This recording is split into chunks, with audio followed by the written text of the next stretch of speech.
ताकत से बताइए तैयार है? बोलिए भारत माता की, भारत माता की।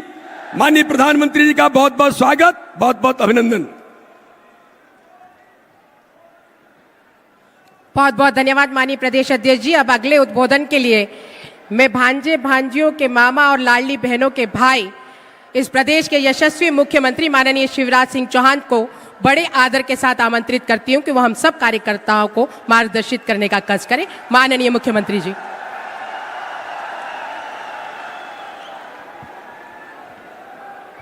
बोलिए भारत माता की, भारत माता की। आज दीनदयाल जी की जयंती है, हमारे प्रणेता, इसलिए दीनदयाल उपाध्याय अमर रहे, पंडित दीनदयाल उपाध्याय अमर रहे। भारत के यशस्वी प्रधानमंत्री, हमारे नेता और प्रणेता आदरणीय श्रीमान नरेंद्र मोदी जी, भारतीय जनता पार्टी मध्य प्रदेश के हमारे अध्यक्ष आदरणीय वीडी शर्मा जी, चुनाव प्रबंधन समिति के हमारे मुखिया आदरणीय नरेंद्र सिंह तोमर जी, भाई कैलाश जी, आदरणीय ज्योतिरादित्य जी, फग्गन सिंह जी, वीरेंद्र जी, प्रहलाद जी, जटिया जी, नरोत्तम जी, हितानंद जी, लाल सिंह जी, राकेश जी, जयभान जी, भूपेंद्र जी, राजेंद्र जी और कविता जी, यहाँ उपस्थित मेरे सभी कार्यकर्ता बहनों और भाइयों, हम सब मध्य प्रदेश की इस पवित्र धरती पर अभी गणेश उत्सव का पर्व चल रहा है। वक्रतुंड महाकाय कोटि सूर्य संप्रभा, निर्विघ्नम कुर्मे देव सर्व कार्येषु सर्वदा। और उसी गणेश चतुर्थी के दिन प्रधानमंत्री जी ने नई संसद प्रारंभ की और पहले दिन ही महिला सशक्तिकरण विधेयक कानून बना के 33% बहनों को लोकसभा और विधानसभा में आरक्षण दे दिया। और इसलिए इस ऐतिहासिक काम के लिए केवल बहनें नहीं, भाई भी, क्योंकि मोदी है तो मुमकिन है, उन्होंने किया है। दोनों हाथ ऊपर उठा के ताली बजा के मोदी जी का स्वागत कीजिए, अभिनंदन कीजिए। आज चंद्रमा पर, चंद्रमा की सतह पर भारत का चंद्रयान घूम रहा है और हमारे देश की यशो गाथा गा रहा है। चंद्रमा चंद्रयान पर पहुंचा, इसलिए भी दोनों हाथ ऊपर उठा के ताली बजा के प्रधानमंत्री जी का स्वागत कीजिए, अभिनंदन कीजिए। G20 का सम्मेलन हुआ, वसुदैव कुटुंबकम के मंत्र के साथ भारत ने दुनिया का नेतृत्व किया और सम्मान केवल मोदी जी का नहीं, पूरे हिंदुस्तान का बढ़ा। और इसलिए G20 के सफल सम्मेलन के लिए दोनों हाथ ऊपर उठा के तालियां बजा के स्वागत कीजिए मोदी जी का, वंदन कीजिए मोदी जी का, अभिनंदन कीजिए मोदी जी का। कार्यकर्ता बहनों और भाइयों, भगवान किसी किसी को विशिष्ट और बड़े काम करने भेजता है। मोदी जी भारत को भगवान का वरदान है और मेरा विश्वास है, एक कार्यकर्ता के नाते ये मैं अंतरात्मा से कह रहा हूं, अपनी आंखों के सामने मोदी जी के हाथों हम दिव्य भारत, भव्य भारत और विश्व गुरु भारत का सपना साकार होते हुए देखेंगे। हमें गर्व है, हमें गर्व है कि हम ऐसे नेता के नेतृत्व में काम कर रहे हैं।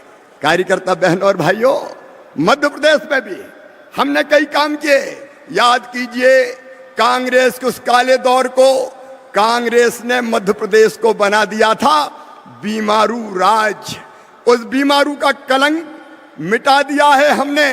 हमें गर्व है कि कांग्रेस के शासन में जहां केवल 60,000 किलोमीटर टूटी फूटी गड्ढों वाली सड़क होती थी, आज शानदार 5 लाख किलोमीटर सड़कें हमने मध्य प्रदेश की धरती पर बनाई है। मुझे गर्व है यह कहते हुए कि बिजली जहां 2-2, 3-3 घंटे आती थी, केवल 2900 मेगावाट थी, आज 29,000 मेगावाट बिजली बना के मध्य प्रदेश की जनता को देने का चमत्कार किया। तो भारतीय जनता पार्टी की सरकार ने किया है। मेरे कार्यकर्ता बहनों और भाइयों, कांग्रेस, राजा, नवाब, अंग्रेज सबने मिलकर सिंचाई की व्यवस्था की थी केवल 7,500 हेक्टेयर में। लेकिन आज मैं गर्व के साथ कहता हूं, आज मध्य प्रदेश में 47 लाख हेक्टेयर जमीन में सिंचाई की व्यवस्था हमने की है और फसलों का उत्पादन 100 मीट्रिक टन होता था, आज अनाजों का उत्पादन 700 लाख मीट्रिक टन पर पहुंचाया है। तो भारतीय जनता पार्टी की सरकार ने पहुंचाया है। एक नहीं, अनेकों उपलब्धियां हमारी है। हम गर्व के साथ कहते हैं, भारतीय जनता पार्टी की सरकार ने, डबल इंजन की सरकार ने मध्य प्रदेश को तेजी से आगे बढ़ाया है। मुझे कहते हुए गर्व है कि कांग्रेस के राज में जहां गरीबी का अभिशाप भोगने के लिए गरीब मजबूर थे, 1,36,00,000 लोग गरीबी रेखा के ऊपर आए हैं। ये चमत्कार मोदी जी के नेतृत्व में हुआ है। कार्यकर्ता बहनों और भाइयों, एक नया मध्य प्रदेश हमने गढ़ने का प्रयत्न किया है। उपलब्धियां अनेक है, लेकिन कांग्रेस ने क्या किया? पहले मध्य प्रदेश को बीमारू का टैग दिया और 19 महीने के लिए कांग्रेस आई थी। कमलनाथ, आपने पाप किया। हमारे प्रधानमंत्री नरेंद्र मोदी जी ने प्रधानमंत्री आवास योजना के मकान भेजे, कमलनाथ ने 2 लाख मकान वापस लौटाने का पाप किया है, गरीबों के मकान नहीं बनने दिए। कांग्रेस ने, कार्यकर्ता बहनों और भाइयों, मेरी बहनों से विशेष रूप से कहना चाहता हूं, जल जीवन मिशन के अंतर्गत पीएम साहब ने भेजा हर घर पानी के लिए पैसा। कमलनाथ ने जल जीवन मिशन पूरा नहीं किया, शुरू ही नहीं किया और हमारी बहनों को एक एक बूंद पानी के लिए तरसा दिया। मुझे कहते हुए गर्व है, जब हमारी सरकार आई तो 67 लाख घरों में हमने पीने का पानी नल से पहुंचाने का काम किया है। 67 लाख घरों में। कांग्रेस ने प्रधानमंत्री सम्मान निधि की सूची नहीं भेजी, किसान पैसे से वंचित रह गए। जब हमारी सरकार फिर मध्य प्रदेश में आई तो हमने 80 लाख किसानों की सूची भेजकर किसान सम्मान निधि का लाभ दिलाने का काम किया। कांग्रेस ने प्रदेश को तबाह और बर्बाद करने का पाप किया। लेकिन आज मुझे कहते हुए संतोष है कार्यकर्ता बहनों और भाइयों कि मध्य प्रदेश अब तेजी से आगे बढ़ाए। यह प्रधानमंत्री जी का आशीर्वाद है। मोदी है तो मुमकिन है। 3 करोड़ 61 लाख आयुष्मान कार्ड हमने बना के दिए, 44 लाख मकान हमने बना के दिए, 5 करोड़ से ज्यादा घर हमने बना के दिए। कमलनाथ, आपने तो बेगा, भारिया, शहरिया बहनों के 1,000 रुपया बंद कर दिए थे, लेकिन फिर सरकार आने के बाद 1 करोड़ 32 लाख बहनों को लाडली बहना बना के उनकी जिंदगी बदलने का काम भारतीय जनता पार्टी की सरकार ने किया है। आज लाडली बहना जैसी योजनाओं के कारण बहनों की जिंदगी बदलने का काम हुआ है। कार्यकर्ता बहनों और भाइयों, एक नहीं, ऐसी अनेकों योजनाओं को पलीता लगाने वाली और 1.25 साल में, याद करो कार्यकर्ता बहनों और भाइयों, भ्रष्टाचार का अड्डा और गढ़ अगर कांग्रेस ने बनाया था तो मध्य प्रदेश के सेक्रेटरिएट को दलालों का अड्डा बन गया था। मध्य प्रदेश को तबाह और बर्बाद किया, कार्यकर्ताओं का अपमान किया, अनेकों लोगों पे मुकदमे बनाए। लेकिन आज मुझे कहते हुए प्रसन्नता है कि मध्य प्रदेश तेजी से आगे बढ़ रहा है और मैं गर्व के साथ ये कह रहा हूं कि आने वाले 5 साल में मध्य प्रदेश भारत के नंबर 1 का राज्य भारतीय जनता पार्टी की सरकार प्रधानमंत्री जी के आशीर्वाद से बनाएगी। और इसलिए आइए आज हम संकल्प लें कि फिर से मध्य प्रदेश की धरती पर भारतीय जनता पार्टी की सरकार बनाएंगे। और जो उत्साह मैं देख रहा हूं, जहां तक देखें कार्यकर्ताओं का समंदर नजर आ रहा है। आपके उमड़ते हुए उत्साह को देख के आज मैं कह सकता हूं कि भारतीय जनता पार्टी फिर 2/3 बहुमत से मध्य प्रदेश में फिर से सरकार बनाएगी। बोले बनाएगी कि नहीं? जोर से बताइए, बनाएगी कि नहीं?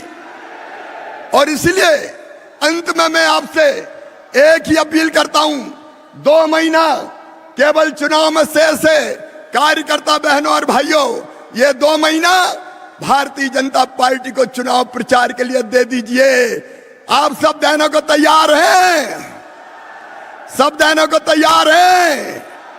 अपने बूथ पर भारी बहुमत से हम भारतीय जनता पार्टी को विजयी बनाएंगे, यह संकल्प लें।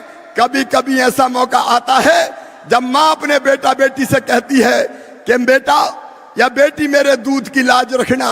यह भारतीय जनता पार्टी अपनी मां है और यही कह रही है कि बेटा बेटी मेरे दूध की लाज रखना, अपना बूथ जिताना, ताकि भारतीय जनता पार्टी फिर से भारी बहुमत से सरकार बनाए और 2024 में मोदी जी को 2929 की 29 सीटें जीत के मध्य प्रदेश से उनके गले में 29 कमल की माला डालें।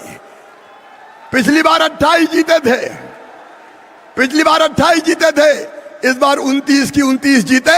आइए हम सब संकल्पबद्ध होकर जाएंगे कि मेरा बूथ जीतेंगे, मेरी विधानसभा जीतेंगे और भारतीय जनता पार्टी को भारी बहुमत से विजयी बना के एक वैभवशाली, गौरवशाली, संपन्न और समृद्ध भारत के निर्माण में हम सहयोगी बनेंगे। आइए मेरे साथ सब संकल्प लेंगे।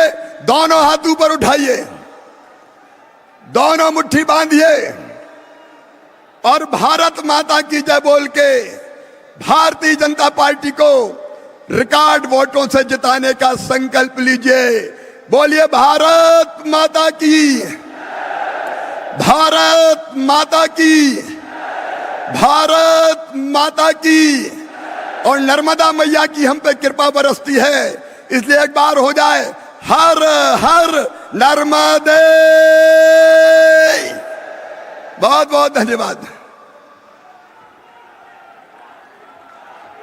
बहुत बहुत धन्यवाद माननीय मुख्यमंत्री जी। श्री कृष्ण जी ने भी कहा है कि कर्म ही तुम्हारा कल होगा, और अगर कर्म में है सच्चाई तो कर्म कहाँ निष्फल होगा।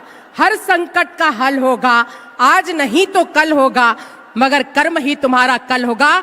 और ये हमारे देश के यशस्वी प्रधानमंत्री जी का ही कर्म का प्रतिफल है, उनकी इच्छा शक्ति का प्रतिफल है, जो असंभव कार्य भी संभव हुआ है नारी शक्ति वंदन अधिनियम के द्वारा। मैं पूरे सम्मान के साथ ऐसे राष्ट्र नायक देश के प्रधानमंत्री माननीय नरेंद्र मोदी जी को आमंत्रित करती हूं कि वो हम सब कार्यकर्ताओं को संबोधित करें।